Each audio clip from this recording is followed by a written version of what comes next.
Hello, YouTube divers. This is WaterDive122, and I want to welcome you all to another episode of the podcast for high school sports all across Western North Carolina. Now, normally I would be doing another playoff implications episode for the Western North Carolina NCHS-AA state playoff brackets. However, there is some business I need to talk about here. Like two very important factors that, honestly, I need to do a whole video about. I will get back into the swing of things in the next podcast episode, but until then, here's what's going to happen. So today we are going to be covering RS Central's overtime win against the Hendersonville Bearcats, and we are also going to be talking about Brevard's brand new head football coach, Mr. Luke Coleman, coming to us from Pisgah High School.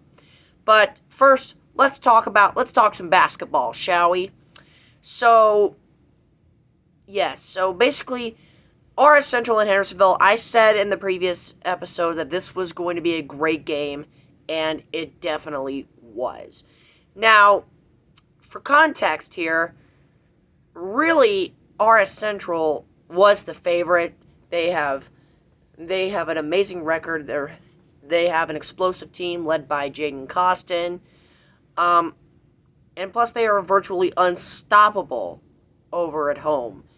And so I figured that the Hilltoppers would have the advantage, and they absolutely did. Now, Hendersonville we all know Hendersonville. They're one of the best basketball teams in the state. They have Keenan Wilkins, who crossed the 1,000 career point milestone a couple months ago. Congratulations to him. And of course, Dwight Kennedy is on that team. I guarantee you that he's probably going to get a lot of recruitment offers and scholarships and things like that. I don't know. But those two together are virtually unstoppable, and pairing them up against the RS Central Hilltoppers is honestly the game of the year. And I said this when I was talking about these two teams in the previous video. These two teams are pretty much on the same level when it comes to how good they are. They're both ranked in the top 5 in the state 2A rankings. They both have explosive offenses, scoring a lot of points each and every given game. You have very, very stingy defenses who, sure, they can get off a lot of points, but let's be real here. Basketball is basically a high-scoring affair almost anytime you look at it. And really, RS Central just has one of the best teams I've ever seen. Now, basically what happened was that Hendersonville jumped out to an early lead. They led by 7 points at the end of the first quarter, and it looked like that RS Central was going to suffer their first conference loss of the year. But no, RS Central kept on fighting, and they kept pushing Hendersonville to the limits. Both teams scoring like 20 points in the final quarter to force overtime, where RS Central managed to squeak out the victory against the Hendersonville Bearcats by a final of 81-75. With this win, RS Central now holds the tiebreaker over the Hendersonville Bearcats. They have completed the regular season sweep over the Bearcats, and seeing that RS Central basically has a walk in the park in their next game against the Chase Trojans, I don't really see how RS Central can blow this game. Now, beating Hendersonville was absolutely huge for RS Central, because this likely guarantees them to win the Mountain Foothills 7 regular season title. Now, for the Bearcats, yeah, unless if RS Central somehow loses to the Chase Trojans in the next game, then Hendersonville will move and will basically, when it comes to overall records, Hendersonville will have a better record than RS Central. However, Hendersonville will not be above them in terms of conference standings. So really, either way you look at it, RS Central has the advantage. And, of course, they're 11-0 in conference so far. And Hendersonville, with this loss, is now 9-2 in Mountain Foothill 7 action. Honestly, getting swept by the Hilltop by RS Central was an absolute crushing blow to them winning the conference. However, they could very well do that in the conference tournament, which I'm not sure who is hosting it. My guess is probably either Hendersonville or Polk County or maybe even Brevard. I don't know. Or maybe RS Central. Again, I have absolutely no idea. But that's neither here nor there. But congratulations to the RS Central Hilltoppers for achieving an absolute milestone here in this rivalry. This is the first time that I have ever seen Hendersonville lose 2 conference games to the same opponent. I don't know when the last time that happened. I mean, I know Hendersonville has suffered conference losses in the past. However, they were not against the same team. I know Pisgah recently beat them. I know Smoky Mountain recently beat them. And Franklin beat them while they were still in the Mountain 6. And here in the Mountain Foothill 7 Conference, the RS Central Hilltoppers have now swept them. Even though they probably should have split the series. And Hendersonville would have won the first match had their student section not stormed the court. But, that's neither here nor there. But overall, this was a huge win for the Hilltoppers, and I'm very glad they did it, because this team just solidified themselves as being potentially the best team in all of North Carolina 2A. And if I were a team that had them in the state playoff bracket, I would not want to play them, because this team looks very scary. And especially going into Rutherfordton and trying to upset the Hilltoppers, I just don't know, man. This team is a real, legitimate state title contender. Honestly, I don't know if I've seen a better basketball team than RS Central this year. I don't know.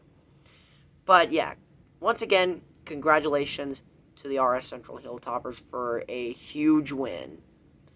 And now, to the other side of business, we have the Brevard Blue Devils getting a new football head coach in Mr. Luke Coleman, who comes to us from Pisgah High School. He is the most recent hiring, as former Blue Devils coach Craig Pritchett has accepted a job at his hometown high school in Georgia, so he will be coaching there. Honestly, the Craig Pritchett era was very, very fun. Only 2 losing seasons, with every single season in between. So 2016, 2017, 2018, and 2019.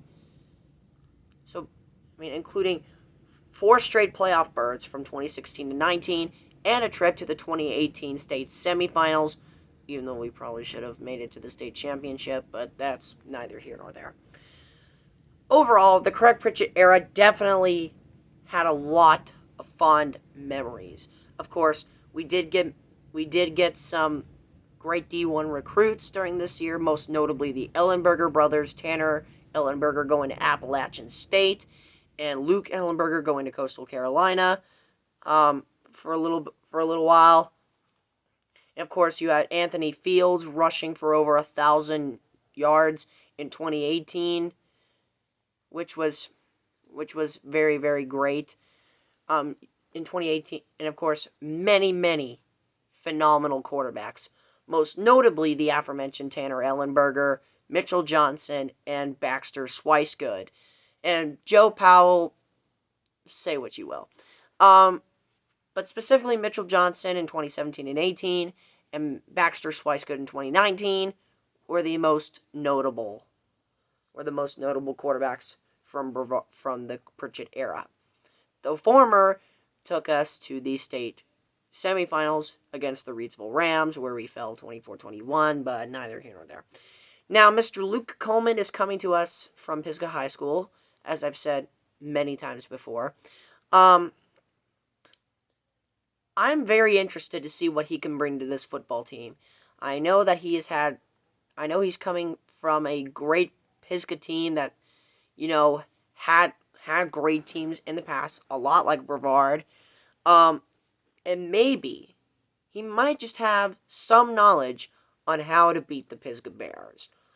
And if he delivers us a victory over Pisgah, I will automatically know that that we made the right choice in hiring him. But that's neither here nor there.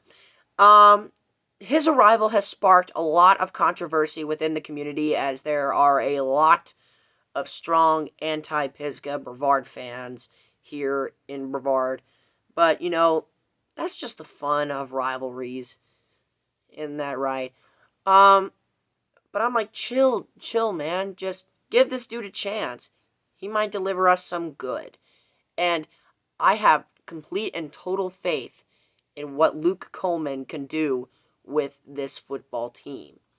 With this young, relatively experienced football team, along with a great set of skill players to work with, mostly new quarterback Colt Swicegood, and of course the large running back room led by Jacob Stockton, Nashawn Griffin, and Caleb Jenkins.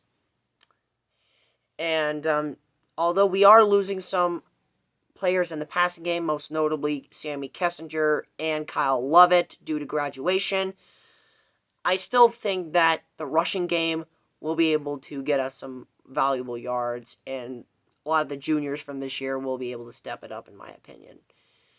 The offensive line is mainly what I'm concerned about the most, as they were a little bit leaky. Like, I felt like they lacked in some games, but neither here nor there. They got better as the season went on, so I can definitely forgive them there. It'll really just come down to if this team will manage to adjust to the new culture that Luke Coleman is going to bring here to Brevard. And while the Craig Pritchett era definitely left behind a lot of memories, as I've already talked about, his era came to an abrupt end when Brevard failed to make the playoffs in the 2021 fall season, and the spring season for that matter. But let's see what you can do, Mr. Luke Coleman. We will basically get to see you in action once the 2022 season kicks off. So with that said, that concludes this edition of the podcast for high school sports all across Western North Carolina. Thank you so much for watching, my fellow YouTube divers. This is Water Dive 122 signing out, ready to dive into more fun on YouTube. Thanks for watching.